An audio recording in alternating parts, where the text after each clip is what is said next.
Good morning. Bet you're awake now, huh? Welcome. We are Mountain Vista Unitarian Universalist Congregation, and we are glad that you are here. Whether you're here in this space with us in this time, or you're watching us from home, online, or at some point in the future, or maybe the past, who knows how time really works. We're glad that you're here. We're glad to be gathered together. There are so many people who come together to put these services together on Sunday mornings, not just the people who are presenting here, but we also have our amazing greeters at the door, our incredible hospitality team. We've got our AV crew. Today we've got Lee and Dan and Anne. Our regular minister, the Reverend Matthew von Query, I think you're familiar, is not here today, nor is Chris, as you've noticed. So you're all ours. We also have Stacy in the nest with Grace. And if you haven't ever met or interacted with our administrator, Stephanie, you should make some time to do that. She's awesome.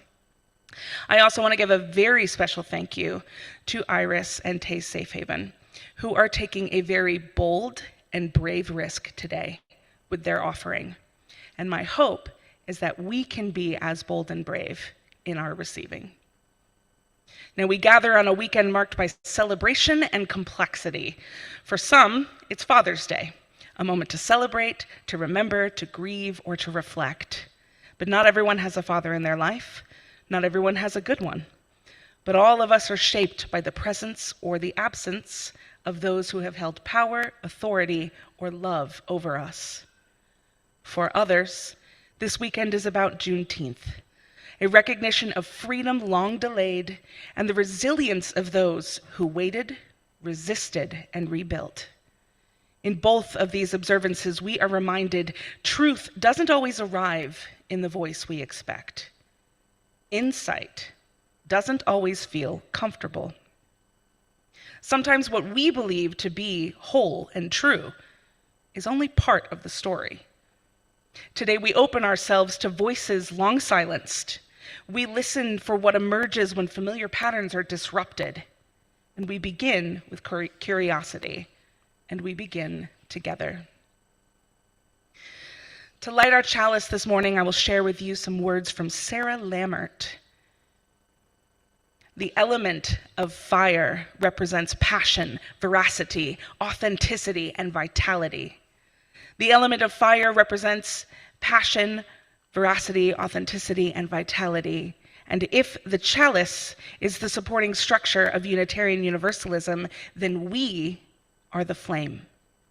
We are the flame fanned strong by our passion for freedom, our yearning for truth-telling, our daring to be authentic with one another, the world, and the vitality we sustain in our meeting together. In all of this, there is love.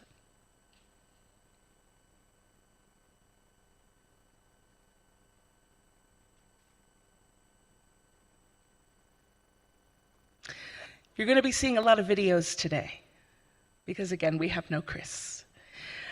For our first video, our first sacred song is going to be a familiar one with a familiar face. I do invite you to rise in body and spirit as you are able and sing along with the words on the screen.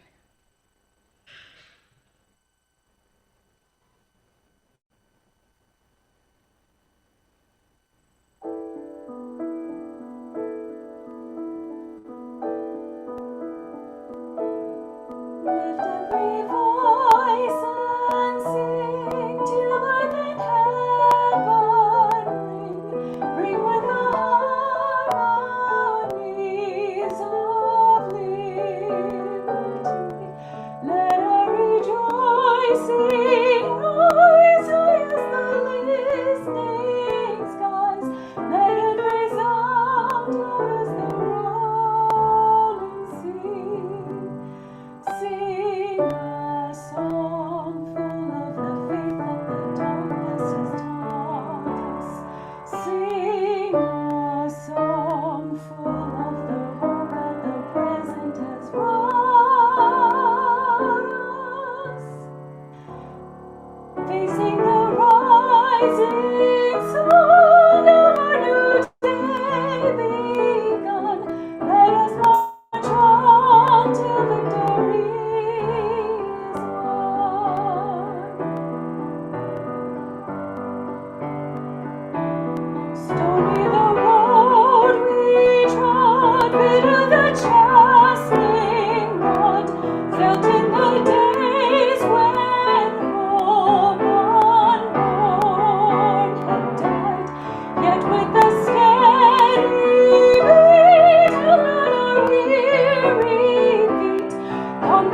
place for which our fathers sighed.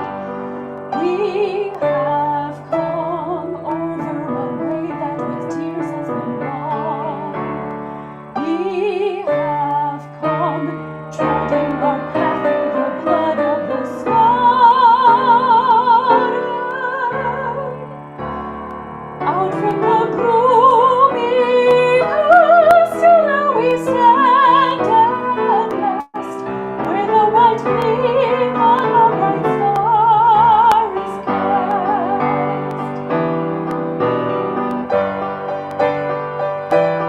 God of our weary years, God of our silent tears, thou who hast brought us thus far on this way, thou who hast by thy might led us into the light, keep us forever in the path we pray. Lest our feet stray from the places, our God, where we met thee. Lest our hearts, drunk with the wine of the blood, we forget thee. Shadowed beneath thy light, may we forever stand, true to our God, true to our promised land.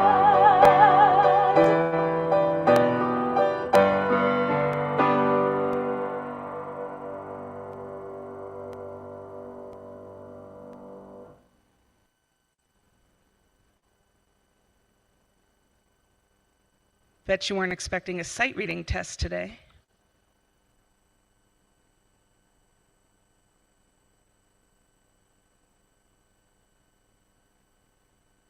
Each week, we gather in community, not just to think and to listen, but to feel, to remember, to connect.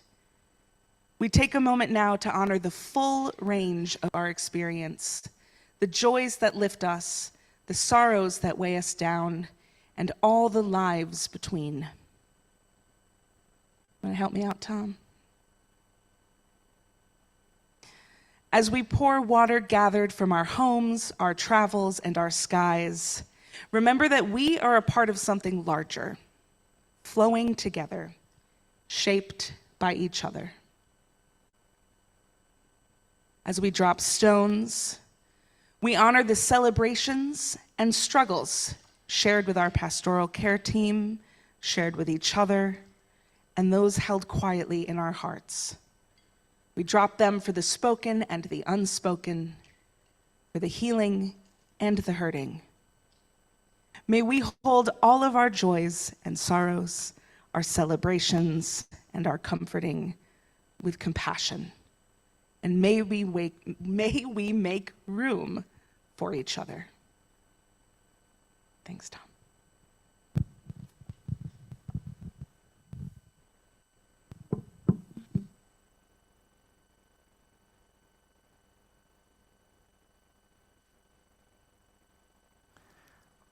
Hello.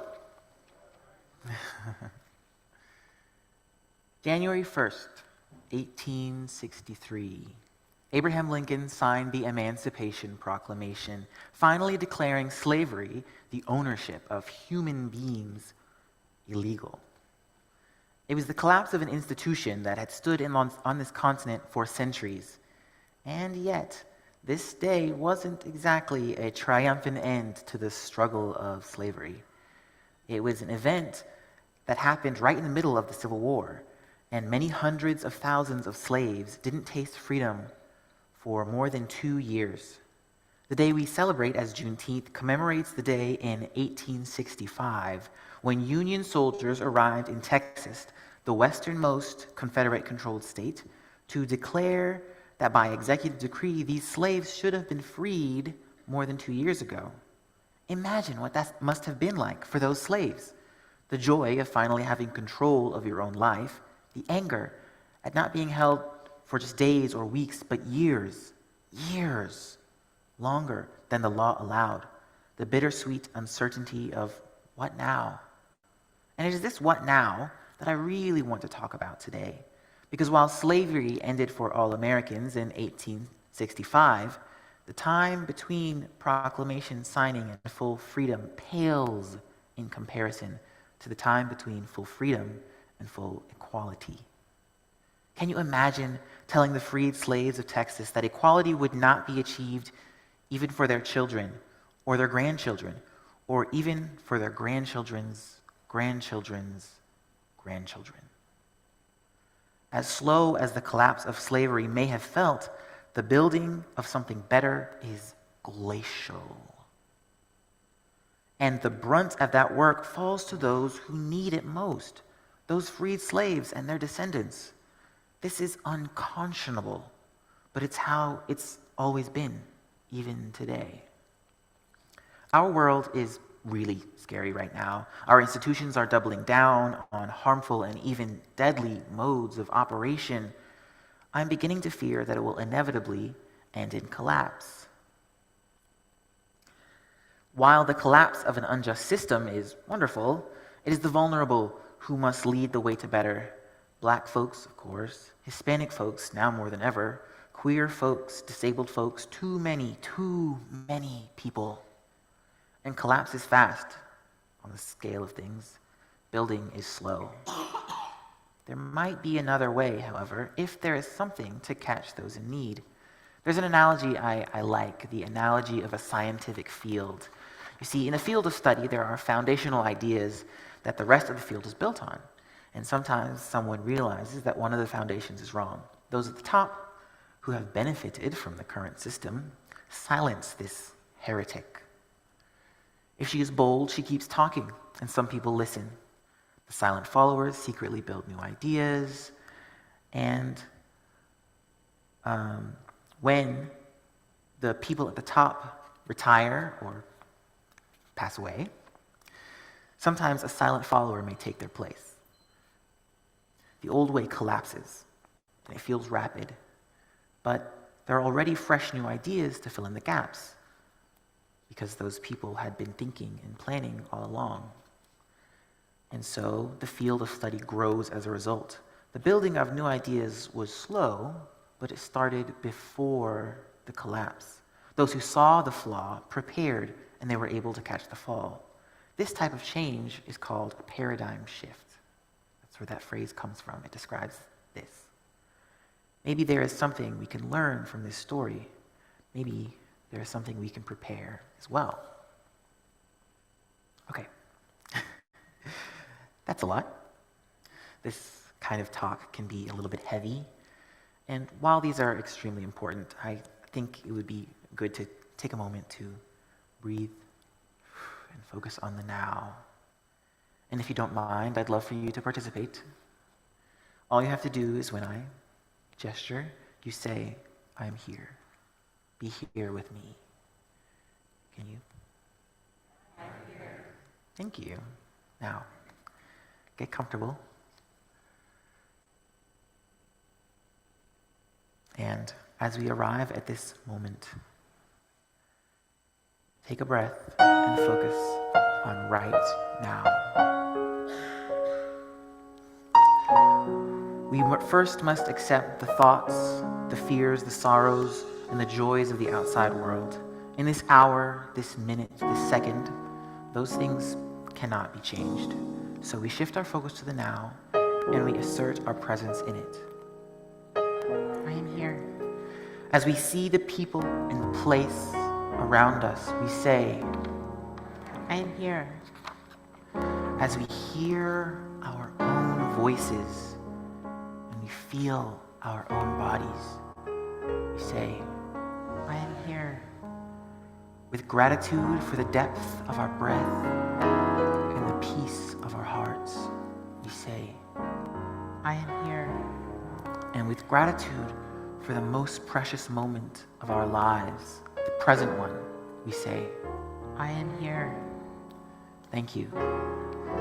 Today we're going to be singing a song, not just accepting this, not just being in this present moment, but accepting it. And I would like for you to sing along. So if you would, stand in body or in spirit and join us and follow Tay. She will be leading. And I just want you to say yes.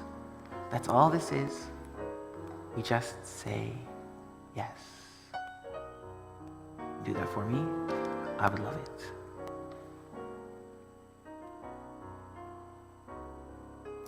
Yes.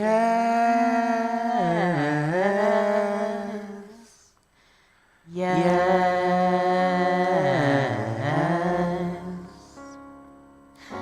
Yes.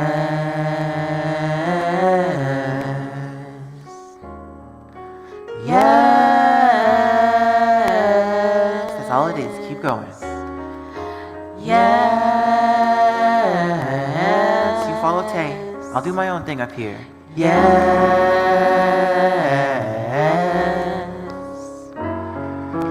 Yes.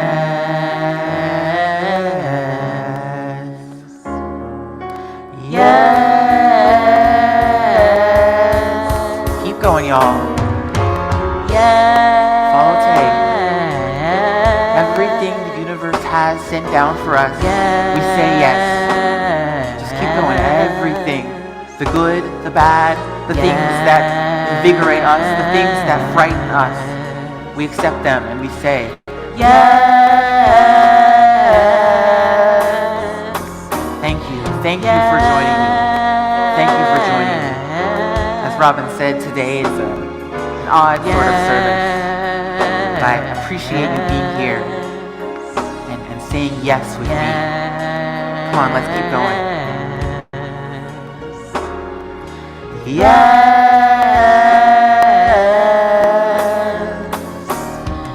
Yes. Yes. Yes. Yes. I don't know if you've ever been a part of singing like this, but if you want to raise your hands and accept all that the universe has for us, please join me. Yes.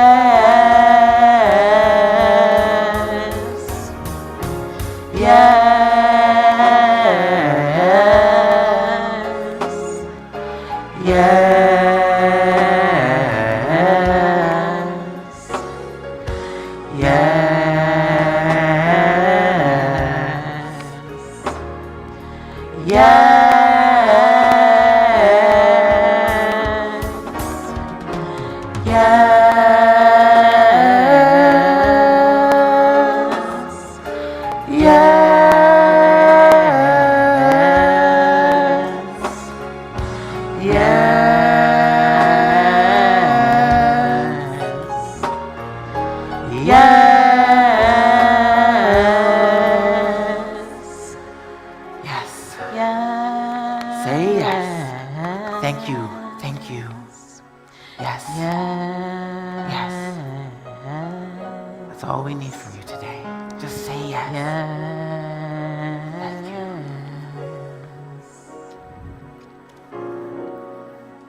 Yes.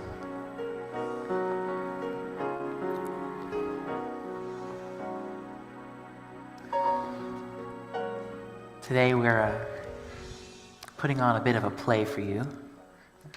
If you've been to my last service, this may not surprise you. So, I'm getting into character now. Please enjoy. I hope you learned something. Okay, here we go.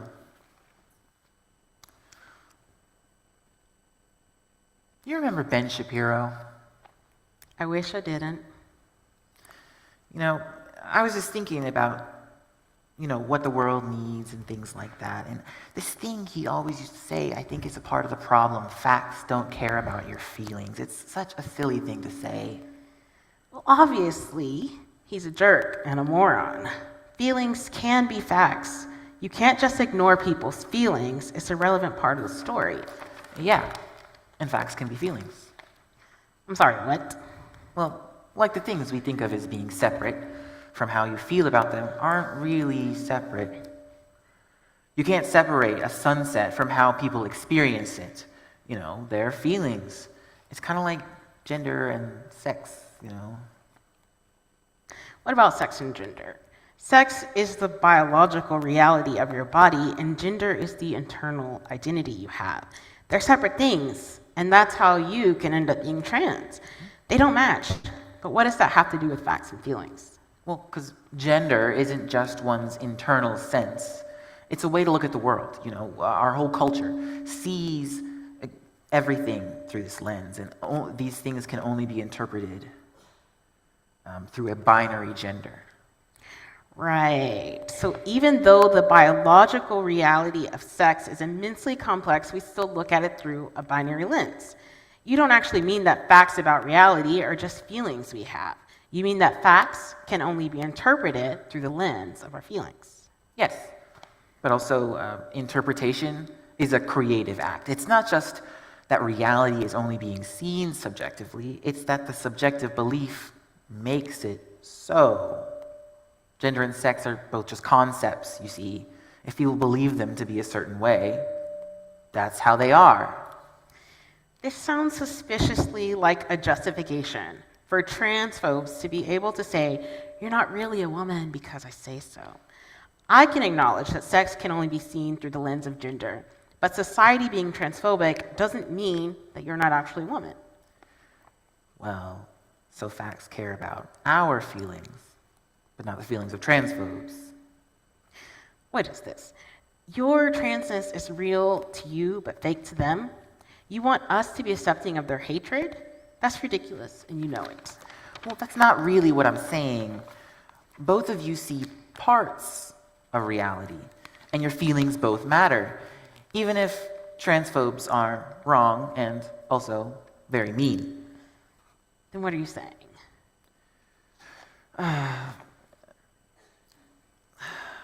Here's another example, race. Genetically speaking, there are more differences inside a race than between people of different races. Our genetic diversity, for the most part, overlaps. We're all just humans, and yet the race you're assigned at birth has a massive impact on your place in society. But that's completely my point. Sex and race are subject to science. According to science, trans people are valid and race is bogus. They can't just rewrite science. Sure they can. People do it all the time. You know what I mean? But it's important to remember, science changes. And science was used to justify slavery, to justify homophobia and transphobia. And think about this. All the slaves were free, but when the Emancipation Proclamation was signed, that was a fact. But it didn't feel real until 2 years later when someone showed up with a gun to say it was real. During those years, the feeling of I'm not free was more true than the fact that the law said they were. Okay, I get it. So feelings can be facts, and facts can be feelings sometimes. This stuff is complicated. You don't seem happy about that. You seem like you're trying to get me to believe that nothing is real. I say a fact, and you're all mockingly, but what if it's just a feeling? I'm not trying to get you to believe that nothing is real. It's just that you act so certain about all your beliefs, and it seems like the same thing, the same type of oppressive science that led to countless atrocities. Can you really not see that? I really, truly can't. I'm not perpetuating any atrocities by believing that the universe exists, actually. Okay. Let me give you another example. Have you ever met someone who suffers from paranoid delusions? People with these kinds of delusions, they inhabit a different world from us. It's real to them and more compelling than what you or I consider to be real. And they're completely wrong. Yes. But it is genuinely the world that they inhabit. It functions. They interact with it. How can you deny the genuine interactions they have? I can deny them because they're wrong. They're wrong at our level, but their perception of the world is real, except that there are parts of it that are missing, parts that we can see, but they fill in the gaps with what they think, and they interact with the stuffing. They truly, truly do. What's your point? So do we. I'm serious. It's It's like the Matrix. You are not about to tell me that there is no spoon. Do you genuinely believe we're in the Matrix? Well, no. Thank you. I don't disbelieve it either. Wow, that's bonkers. But sure, navel gazing must seem super reasonable when your head is so far up your... No. Navel gazing is being so focused on your own thoughts that you ignore important context. You're the one ignoring context. That's absurd. You think nothing exists. Well, I'm not saying that. We can't be both in the Matrix and not in the Matrix. Well, what if the contradiction is a part of reality? This is getting worse and worse. You can't just keep saying, what if this? What if that? There are things that just are. All these random what ifs. I know you don't actually believe them. If you did, you wouldn't be able to function. Listen to me. Listen. The point isn't that all these what ifs are true. I'm not trying to say that. All I'm trying to say is that absolute certainty is foolish and dangerous. I'm saying that you think your subjective beliefs are objective. Wrong. I know that my view of the world isn't perfect. I believe in science, and science is an ever-changing field, growing and evolving as we get closer and closer to the truest nature of reality. Just because we don't know it all yet doesn't mean there isn't an all to know. But you're assuming that science is the only, or at least the best way to understand reality. It is the best way. And I suppose you don't think I can convince you otherwise. No, you cannot. What if I could use science to convince you? Using science to discredit science? Not discredit. It's not black and white. It's not no but. It's yes and. All right, science way. Okay. So there's this book I've been reading called The Matter with Things, and it talks about the left and right hemispheres of the brain. I know about this already. The left does logic, and the right makes art. Well, yes, but it's not so simple. In his book, the author outlines how the most recent science leads to new conclusions about their function. Right observes and left does. The right is the slow brain, and the left is the fast brain. Right comprehends things, and left apprehends. It grabs them. Specifically, the left is responsible for creating models or maps. It simplifies concepts so that it can work with them. That's how it gets logic done. That's how it gets everything done. The left is responsible for speaking because language is a map. The right, however, is responsible for understanding that language. It integrates the complexities of reality. It's responsible for the things that are hard to map: intuition, creativity, love. And interestingly, there are studies of people who have had their hemispheres split, and there's evidence that the two sides are independently conscious. They can even get mad at each other. That's fascinating, though I doubt they're independently conscious when they aren't split. Can you please get to the point? Would you consider yourself a left-brain person? Of course. I pride myself in being an extremely logical person. I don't do anything without thoroughly looking at all of my options. I don't really care that my brain uses a map to do it. I don't see how that changes anything. Well, the author talks about how we can learn a lot from when parts fail, because patients who have had a stroke in their right hemisphere only have their left, and we can see how it thinks. The left brain holds the map. The right brain walks the terrain. It's the one that checks the map against reality. The left brain just makes a map and sticks to it. It jumps to conclusions by quickly filling in gaps, and it's extremely confident, belligerent even, about how true its map is, even when it's obviously absurd to people who haven't had a stroke. The left brain's perception of the world is real, except there are parts of it missing, and it fills in the gaps and interacts with the stuffing. Are you talking about delusions? Quite frankly, in many ways, not all, but many, someone who suffers from extreme delusions and someone who only has a left hemisphere are indistinguishable. That's what the science shows.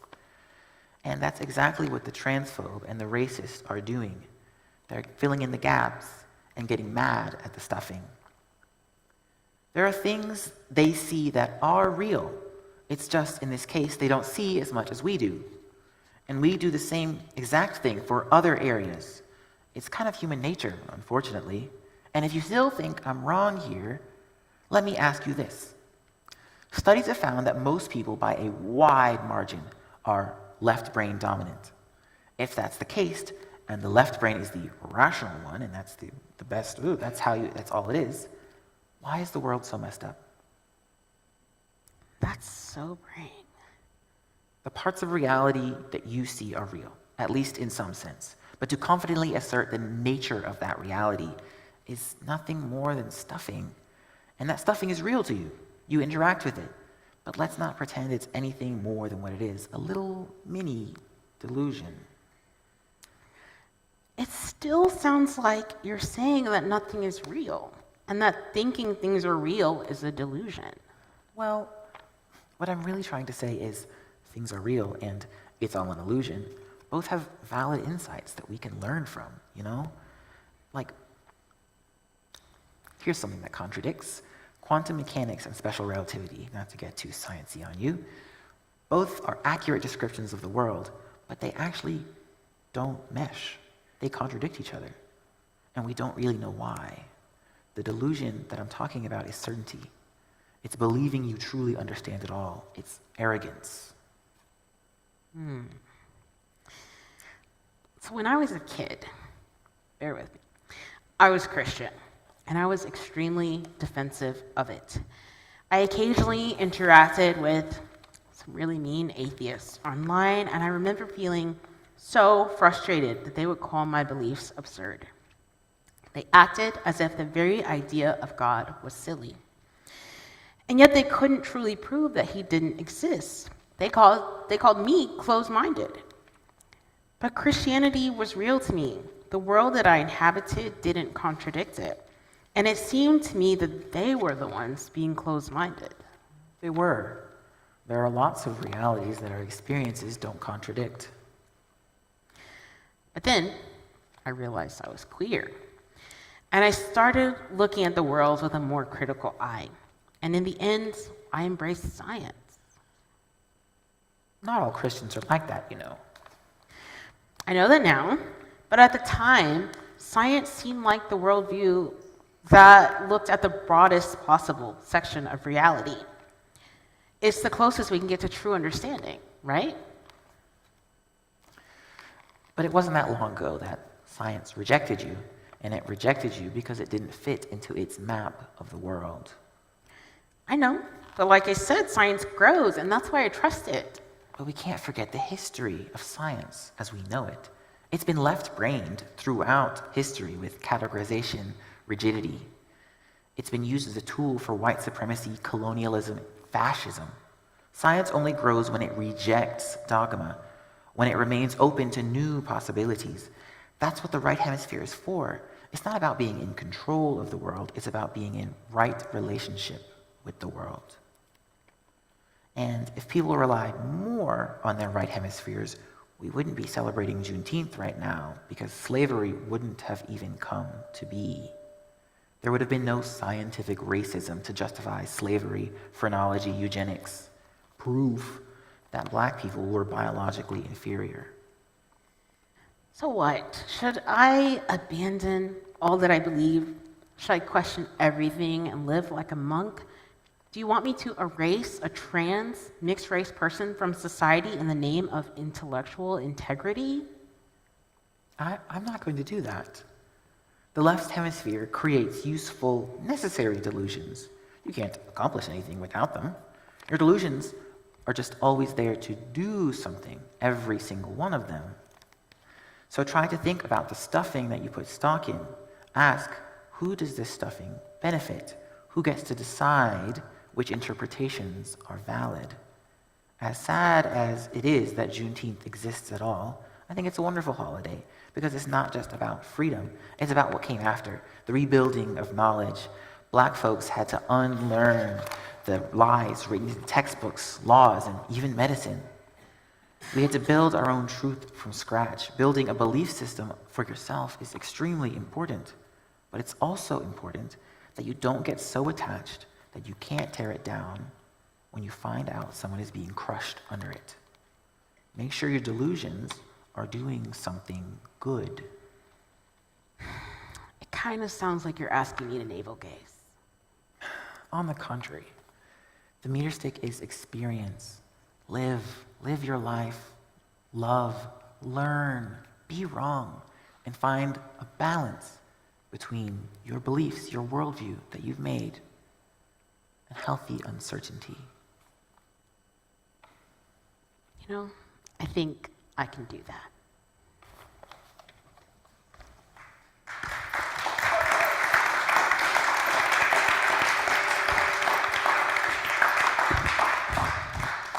Earlier, I was talking about paradigm shifts. In our modern world, it's incredibly hard to resist the simplification of your left hemisphere. So hard that the author of that book that I mentioned, he does it in his own book.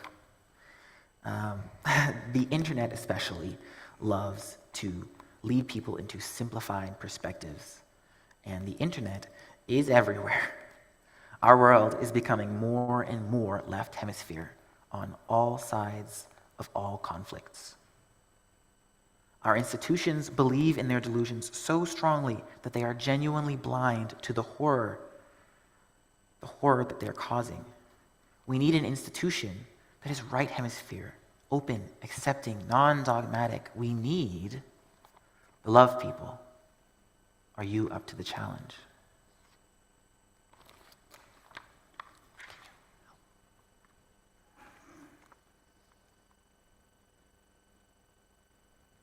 And now the moment you've all been waiting for. Joel will lead us in a song.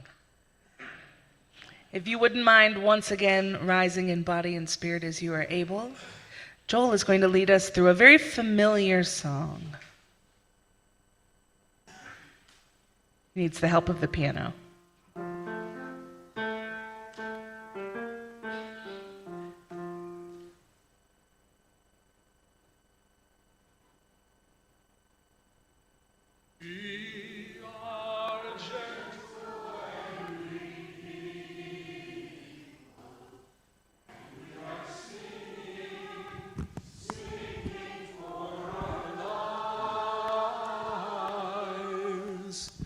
We are a gentle, angry people,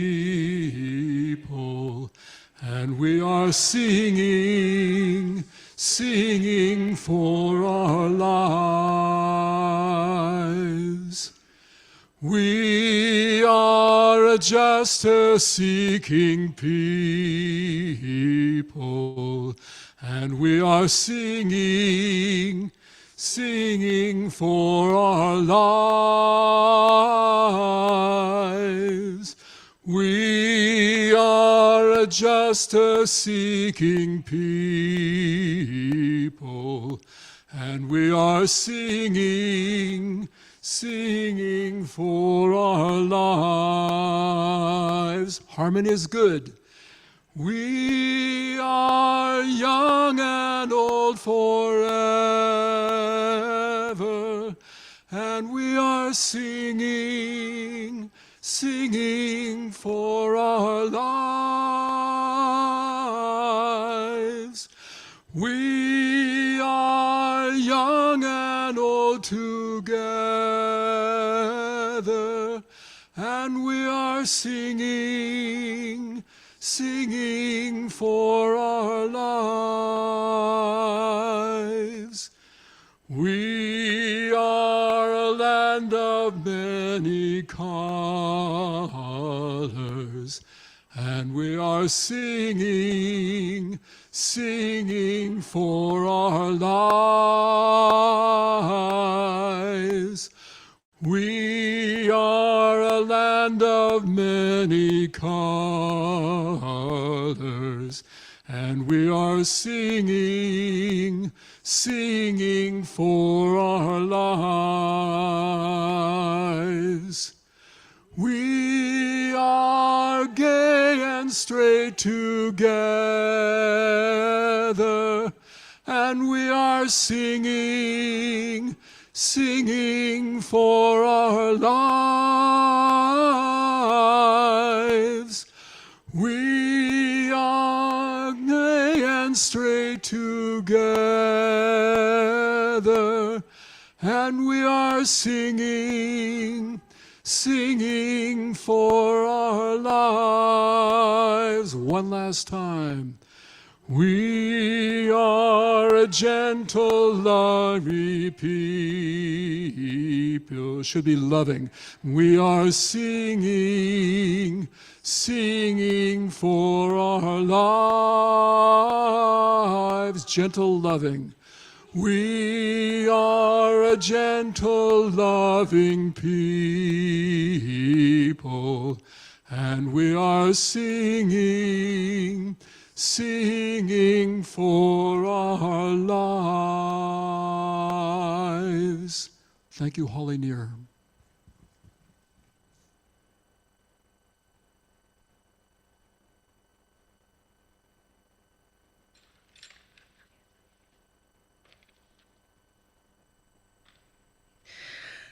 As many of you know, our community partner for the month is Youth on Their Own, and we have a video all about it.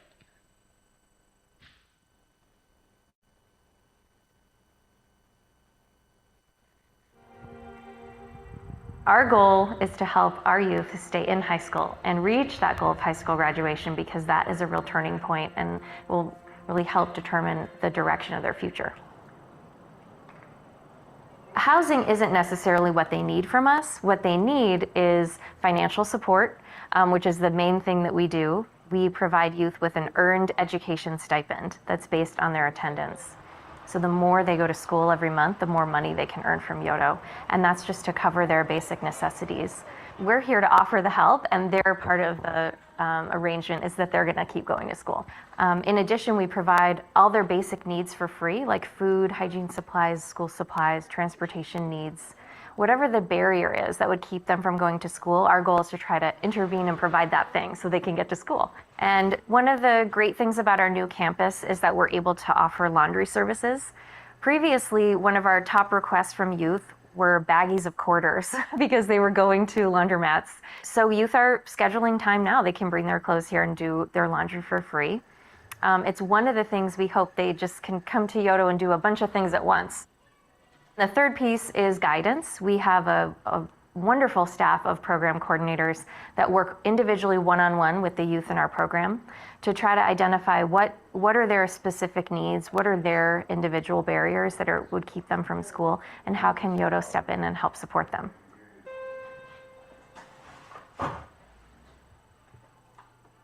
We're about youth choice. We want youth to get to decide what they need, not us. So we provide a lot of supplies available to them, and they get to shop here for free. So they can pick whatever they need. One week they might need a lot of food. The next week coming in they might need shampoo and deodorant. Adults who experience homelessness often were youth who experienced homelessness. There is a very clear cycle.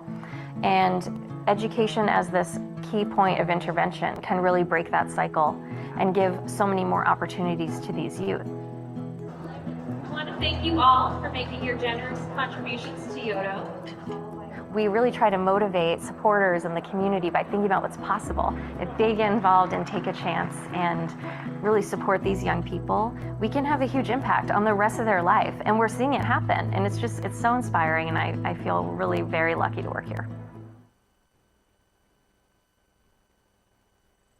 As you exit the sanctuary today, you will see both the wooden bowls and the woven baskets. The wooden bowls are to collect your contributions to the work of our congregation, and the woven baskets will go directly to Youth on Their Own. How cute is that? So it's General Assembly time. Melody and Claudia this year are going to be our annual General Assembly delegates. Now, the GA is in Baltimore this year, bringing together thousands of Unitarian Universalists for the business of our association, opportunities to learn, and lots of worship. You may remember these words. For Dry, our desert ritual year, we have been collecting thoughts, questions, songs, ideas on the topics that we're going to be talking about in the coming year. You may have seen some of the large post-its everywhere on the walls. If you haven't yet, now is a great time to contribute. Although we will continue to have discussions, maybe some collectibles coming in the future. Some cool things are happening. We will continue to discuss and work through these themes, but now is a great time to get your early thoughts, early questions, early ideas. And next week, we're going to talk a lot more about some of what's already coming in and what we're going to be doing going forward.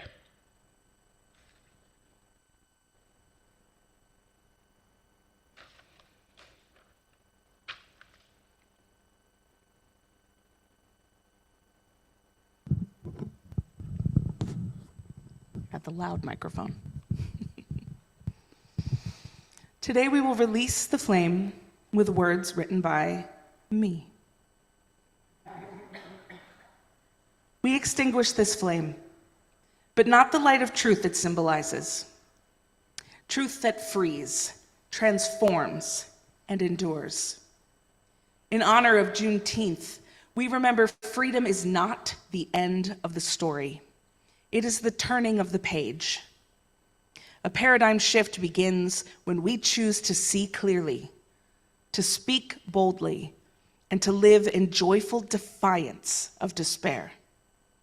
May the light we carry forward be one of remembrance and resistance, of healing and hope. May it guide us to new songs, new stories, and a deeper freedom still.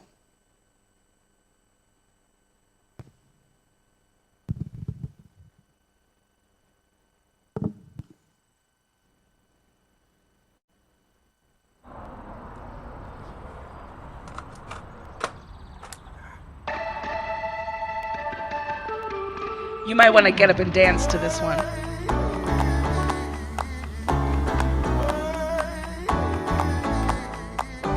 Good news, it just may be a lucky day. With no rain, well, it's hard to say. But hey, have a little faith, the pain will go away. Who knew? Snap your fingers and make a change. Don't know how, when, where, which way. But hey, have a little faith, the pain will go away. Just move, even if it's one step, two steps, three steps back. Maybe back's and do on track. You bet you didn't think of that. Just you. Go and sing it one time, two times, three times loud. Maybe loud's a brand new bride. Wait, what? I tried to pray, but it only got stronger, making me wonder what's going on here. I can't wait for that day when love can be free and I could be me. Now that can be my version of therapy. Pray.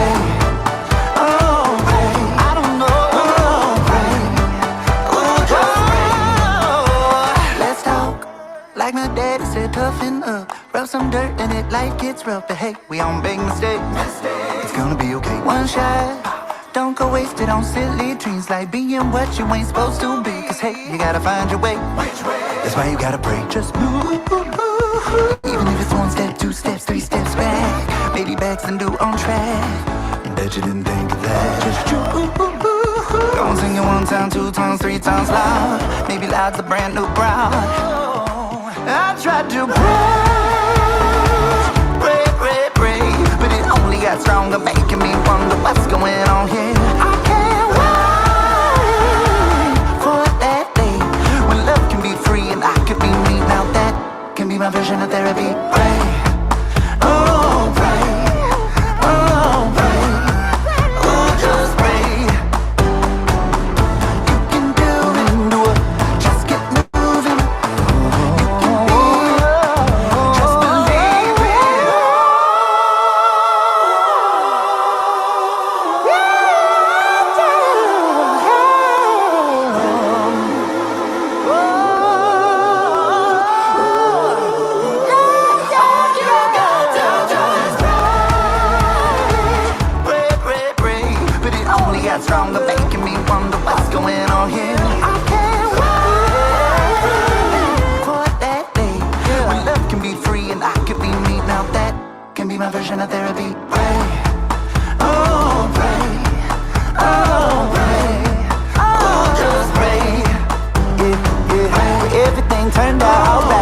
'cause I found the love of my life. And we took a trip down the aisle, and we feeling perfectly fine. To anyone out there who is feeling alone and scared, well, don't let them tell you that you gotta be anything that you ain't. You're gonna be okay.